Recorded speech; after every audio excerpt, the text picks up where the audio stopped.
I stood in the dining room clutching my scholarship letter, hands trembling with excitement.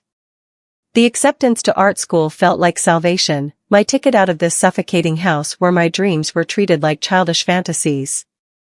My mother Elaine slammed her wine glass down so hard that red liquid splashed across the white tablecloth. You think painting walls makes you better than this family? My stepbrother Caleb laughed from his chair, fork halfway to his mouth. Guess you won't need Dad's money then. He'd always resented sharing his father's wealth with me, the stepdaughter who never quite belonged. Elaine's voice cut through the air like a knife. You're choosing some ridiculous art degree over family loyalty. Over everything we've given you. Mom, please understand. You're not family anymore, Lauren. Her words hit me like a physical blow. She grabbed my house keys from the counter and pointed toward the door. Get out. I heard the lock click behind me as I stepped outside into freezing rain with one suitcase, my portfolio, and a heart full of shattered dreams. I pressed my face against the cold glass door, rain soaking through my jacket. Mom, please, I begged, my voice barely audible over the storm. She appeared at the window, her face hard and unforgiving. Through the glass, she pointed at my suitcase sitting on the porch steps. You chose art over family. Caleb appeared beside her, his smirk visible even through the rain-streaked glass. He mouthed the words slowly, making sure I could read his lips. Good luck paying rent with your sketches. I pounded on the door one more time, my knuckles raw from the cold. I'm still your daughter. But Elaine had already turned away, disappearing into the warm house I'd called home for 8 years. The house where I'd painted my first canvas in the basement. The house where I'd dreamed of becoming an artist while everyone else dreamed of business degrees and corporate success. Her last words echoed in my mind as the porch light went out. You're on your own now. I picked up my suitcase and walked into the storm, 18 years old and completely alone in the world. I sat under a flickering streetlight at the bus stop, soaked to the bone and clutching my portfolio against my chest like a shield. My art supplies were probably ruined, but I couldn't bear to look. A stranger approached, an elderly woman with an umbrella. You all right, honey? She asked, offering me a tissue from her purse. I took it gratefully, wiping rain and tears from my face. Thank you. She sat beside me on the wet bench. Whatever's happening, it's not the end of your story. Sometimes the worst nights lead to the best mornings. After she left, I whispered to the empty street, one day, they'll wish they hadn't thrown me out. My phone buzzed with a notification. Through the cracked screen, I read the email confirmation. Congratulations. Your scholarship to Pacific Art Institute has been approved. Full tuition covered. I laughed and cried at the same time, holding the phone up to the streetlight. Maybe the old woman was right. Maybe this was just the beginning. The bus arrived 10 minutes later, its headlights cutting through the rain like hope itself. My first apartment was a studio with peeling wallpaper and a mattress on the floor. The mirror in the tiny bathroom was cracked down the middle, splitting my reflection into 2 broken pieces. I stared at myself, pale, exhausted, but still standing. I'm still family, I murmured to my fractured image, even if they forgot. The scholarship covered tuition, but living expenses were my responsibility. I had $17 in my pocket and a refrigerator that hummed but didn't cool anything. I unpacked my few belongings carefully. My art supplies had survived the rain, protected by the leather portfolio my real father had given me before he died. Inside the front cover, his handwriting still visible, for Lauren. Paint your dreams into reality. I set up my easel in the corner where the light was best and opened my sketchbook to the first blank page. Whatever happened next, I'd face it with a pencil in my hand. A rent notice was already slipped under my door, late fees would start accumulating in 3 days. I needed work, fast. I found 2 jobs within a week. Mornings at Maya's Corner Cafe, serving coffee to business people who barely looked at me. Nights at an art studio downtown, cleaning brushes and organizing supplies for real artists who could afford to follow their dreams full-time. The work was exhausting, but I was alive in a way I'd never been in Elaine's house. Every dollar I earned was mine. Every choice was my own. Mira, the cafe owner, noticed my sketches during a quiet afternoon. I'd been drawing the customers, capturing their expressions while they waited for their orders. "You've got something real," she said, studying my drawings with genuine interest. "These aren't just pretty pictures, they tell stories." She introduced me to one of her regular customers, a property developer named Mr. Landon who was renovating office buildings downtown. "He's looking for someone to design lobby spaces," Mira explained. Mr. Landon flipped through my portfolio slowly, nodding at each page. "Can you do commercial interior concepts?" "I can learn," I said confidently. He smiled. "That's what I like to hear. Let's talk about your first project." At the design firm where Mr. Landon had recommended me for an internship, my coworkers snickered at my thrift store shoes and second-hand blazer. I pretended not to notice their whispered comments about my charity shop wardrobe. The manager, a sharp woman named Victoria, assigned me to coffee duty and filing. "Start at the bottom," she said dismissively. "Maybe someday you'll understand how real design works." I spent my days making coffee runs and organizing supply closets while watching the other interns work on actual projects. They came from families who could afford expensive art schools and designer clothes. I came from a bus stop in the rain. But I kept my sketchbook hidden in my desk drawer, filling it with lobby concepts and office designs during lunch breaks. I studied every project that came through the office, learning the vocabulary of professional design. One afternoon, a visiting investor toured the office. While Victoria led the group through our workspace, his eyes stopped on my open sketchbook. "Excuse me," he said, stepping closer to my desk. "Did you draw this lobby concept?" Every conversation in the office stopped. Victoria's face went pale. The investor, Mr. Landon himself, picked up my sketchbook and studied the lobby design I'd been working on. "You drew this?" I nodded, my heart hammering against my ribs. "Yes, sir." He smiled broadly. "This is exactly what the Morrison building needs. Can you present this concept tomorrow morning?" Victoria stepped forward quickly. "Mr. Landon, as Lauren's supervisor, perhaps I should." "I want to hear from the artist," he interrupted firmly. "Lauren, can you be ready to pitch this tomorrow at 9? "Absolutely," I managed to say, though my voice sounded distant to my own ears. After Mr. Landon left, Victoria cornered me near the copy machine. Her professional smile didn't reach her eyes, and her voice carried an unmistakable threat. "Don't get ahead of yourself," she warned. "This is still my department, and you're still just an intern. Present your little drawing, but remember who's really in charge here." That night, I worked until 3 in the morning, perfecting my presentation and preparing for the most important 15 minutes of my life. I stood before the conference room full of investors, my hands trembling as I clicked through my presentation slides. The lobby concept I dreamed up looked professional on the big screen, but I felt like an imposter in my borrowed suit. "The design focuses on natural light and open spaces," I explained, my voice growing stronger with each word. "The living wall here creates a biophilic element that improves air quality and employee well-being." Questions came from around the table. I answered each one confidently, explaining my material choices and budget considerations. The room was silent except for the sound of pens scratching on notebooks. When I finished, the applause was immediate and genuine. Mr. Landon stood up. "This is exactly the vision we need for the Morrison building. Congratulations, Lauren." Victoria forced a smile that looked like she was in physical pain. "Wonderful work," she said through gritted teeth. As the investors filed out, discussing implementation timelines and budget approvals, Victoria pulled me aside. "Don't outshine me again," she warned quietly. This was a lucky break, not a career change.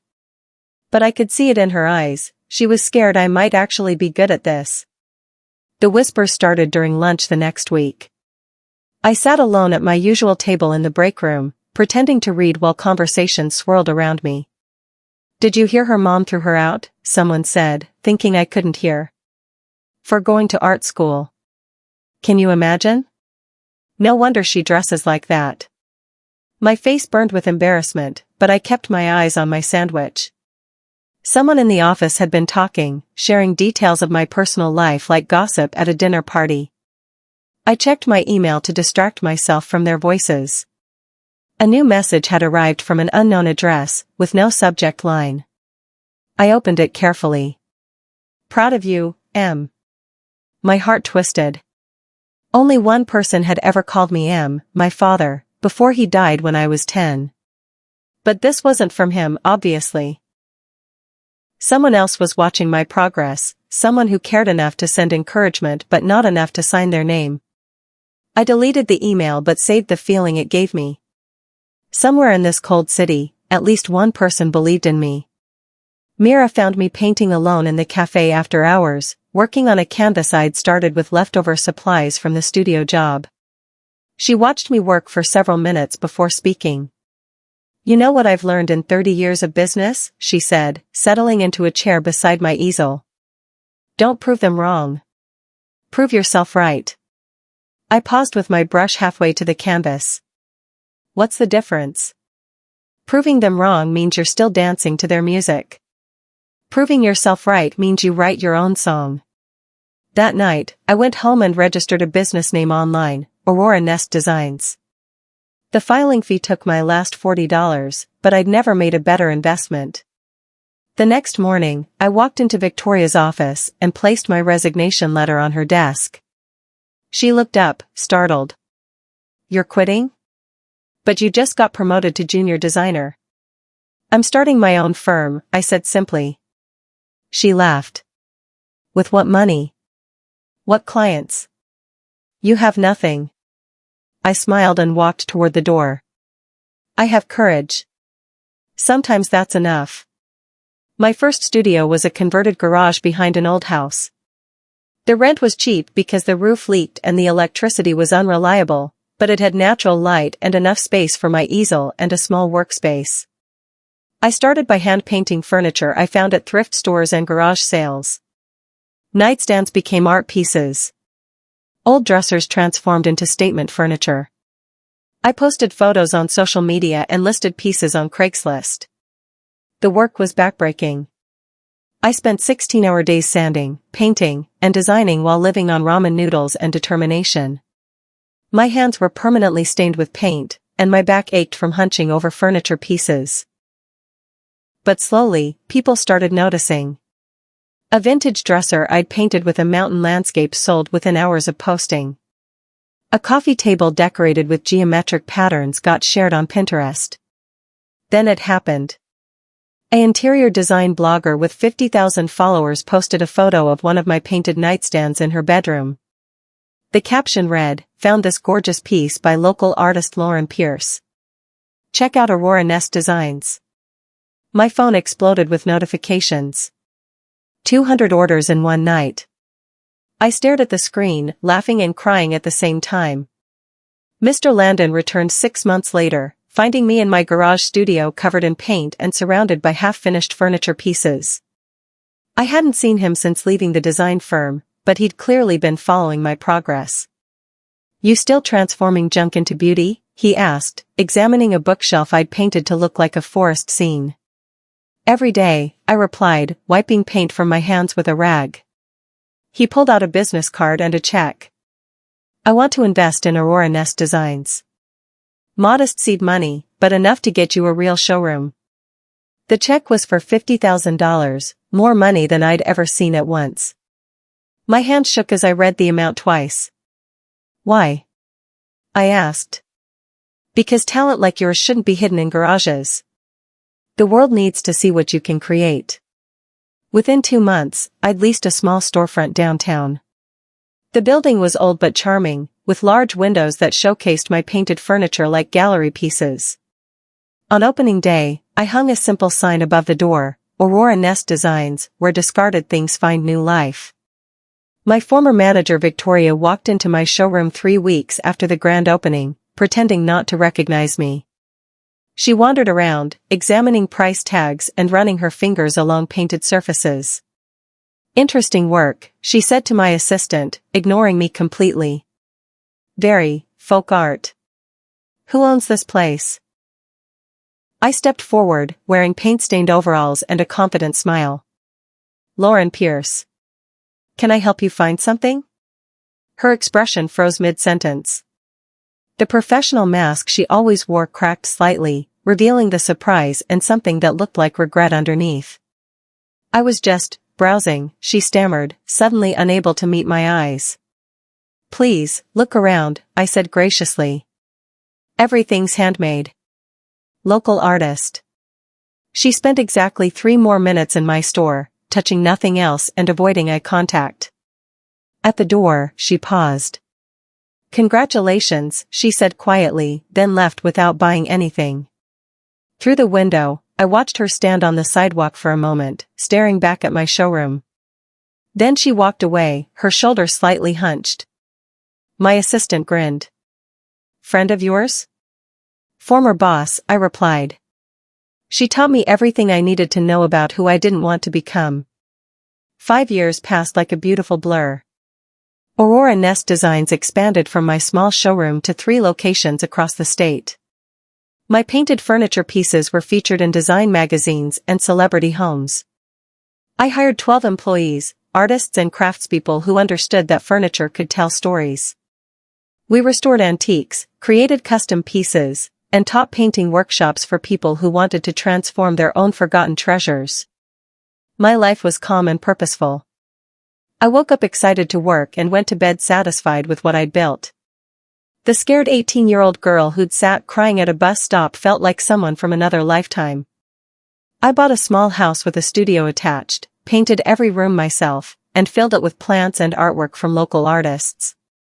It was nothing like the sterile perfection of Elaine's house. It was alive, creative, warm. One Tuesday morning, my assistant knocked on my office door with unusual excitement. Lauren, you need to see this email. It's from Forbes magazine. I opened the message and read it twice before the words sank in. Congratulations. You've been selected for Forbes 30 Under 30 list in the art and style category. The Forbes photo shoot took place in my flagship showroom, surrounded by my painted furniture and the life I'd built from nothing. Cameras flashed as I posed with my latest creation, a vintage armoire transformed into a flowering garden scene. Tell us about your inspiration, the photographer said between shots. I find beauty in things other people have given up on, I replied. Sometimes the most broken pieces become the most beautiful. Mira attended the shoot, grinning from behind the camera equipment. Remember that bus stop? She whispered during a break. Every day, I admitted. It reminds me how far I've come. The magazine hit newsstands 2 weeks later. There I was on the cover of the 30 Under 30 special issue, wearing paint-stained overalls and holding a brush, surrounded by my colorful creations. The headline read, From Cast-Off to CEO, Lauren Pierce's Journey from Family Rejection to Forbes Recognition. That evening, as I celebrated with my team, my phone rang. The number on the screen was one I hadn't seen in 10 years, but I recognized it immediately. Mom. I stared at the phone for 3 rings before answering.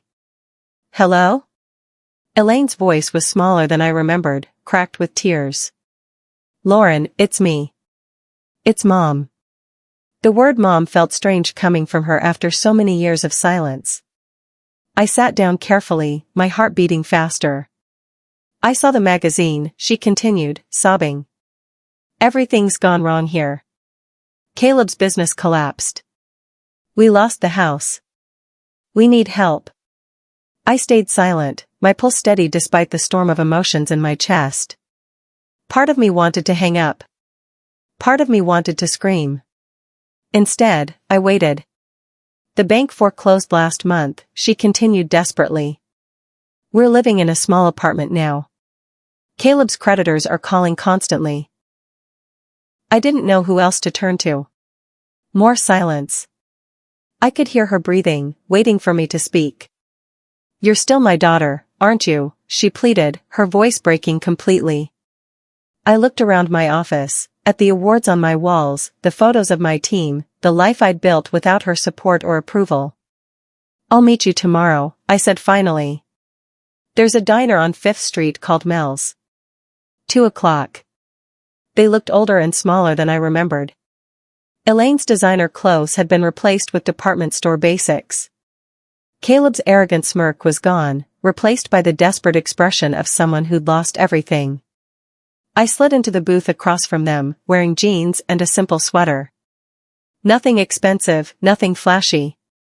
Just successful enough to make my point. "You look good," Elaine said tentatively. "Successful." Caleb blurted out his rehearsed apology before I could respond. We were young. We didn't mean what we said back then. Families fight, but we're still family, right? I sipped my coffee calmly, studying their faces. "You meant it enough to lock the door." "That was a mistake," Elaine insisted. I was angry. Parents say things they don't mean when they're upset. "Do they?" I asked. "Because I remember you saying I wasn't family anymore." That seemed pretty definitive. The silence stretched uncomfortably. Caleb fidgeted with his napkin. Elaine stared into her untouched coffee. Finally, I reached into my purse and pulled out 2 business cards. I slid them across the table. "Come by tomorrow at 9, I said, standing up. "We'll talk business." They arrived at Aurora Nest headquarters expecting charity. I could see it in their faces, the assumption that I'd hand them money and welcome them back with open arms. Instead, I handed them employment contracts. "Entry-level positions," I explained professionally. "Caleb, you'd be in our warehouse, handling inventory and shipping. Elaine, you'd start in customer service, answering phones and processing orders." Caleb laughed, thinking I was joking. "Come on, Lauren. We're family. You don't expect us to actually work here like employees." "I expect you to earn what you receive, I expect you to earn what you receive," I replied evenly. "Same as everyone else." His laughter died when he realized I was serious. "This is ridiculous. I'm not some warehouse worker." "Then you're free to leave," I said, my voice calm but firm. Elaine studied the contract carefully, her pride visibly warring with her desperation. Finally, she picked up a pen. "Where do I sign?" she asked quietly. Caleb stared at her in disbelief. "Mom, you can't be serious." "I'm very serious," she replied, signing her name with shaky handwriting. "We need jobs, and Lauren's offering them." Her pride swallowed, she became my employee. Weeks passed. They fetched coffee, filed papers, and learned what it meant to work for someone else's dream instead of expecting handouts.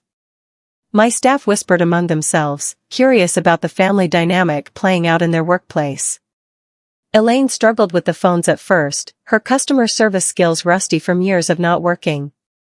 But she was determined, staying late to catch up and asking questions when she didn't understand procedures. Caleb quit after 2 weeks. "This is beneath me," he announced, throwing his warehouse uniform on my desk. "I don't need to prove anything to anyone."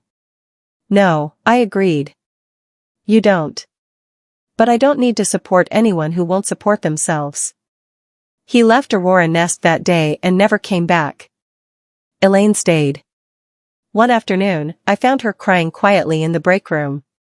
She'd overheard 2 employees talking about the company's success story.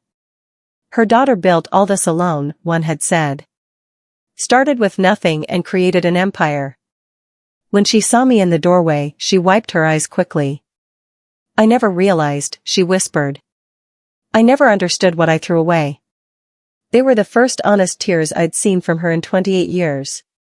Caleb couldn't handle the humility of honest work. After being asked to clean the storage room, he marched into my office and quit dramatically. "I'm not your servant," he declared, throwing his ID badge on my desk. "This whole thing is just your way of getting revenge." "This is me offering you a chance to earn respect," I corrected. "If you can't tell the difference, that's not my problem." He stormed out, muttering threats about lawyers and family obligations. I never heard from him again. Elaine stayed for 3 more months, working quietly and competently. She learned to answer phones professionally, process orders accurately, and treat customers with patience and respect. But I could see the weight of realization crushing her spirit. Every day at Aurora Nest reminded her of what she'd lost when she'd thrown me out. One Friday afternoon, she knocked on my office door and handed me an envelope. Inside was her resignation letter and a handwritten note. "I'm sorry," the note read.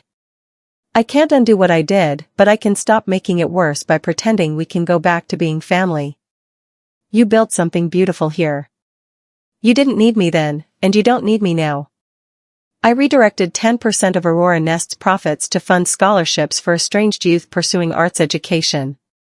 The New Beginnings scholarship program provided tuition, living expenses, and mentorship for young people whose families had rejected their artistic dreams. At the program launch event, reporters asked about my inspiration for the charity. I stood at the podium, looking out at a room full of supporters and scholarship recipients. "Family isn't blood," I said simply.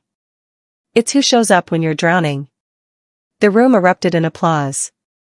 In the back, I spotted a familiar figure, a young man with paint-stained fingers and hope in his eyes, probably receiving his first scholarship check. Later, a journalist cornered me for an interview. "This seems very personal," she observed. "Are you helping kids who've experienced what you experienced?"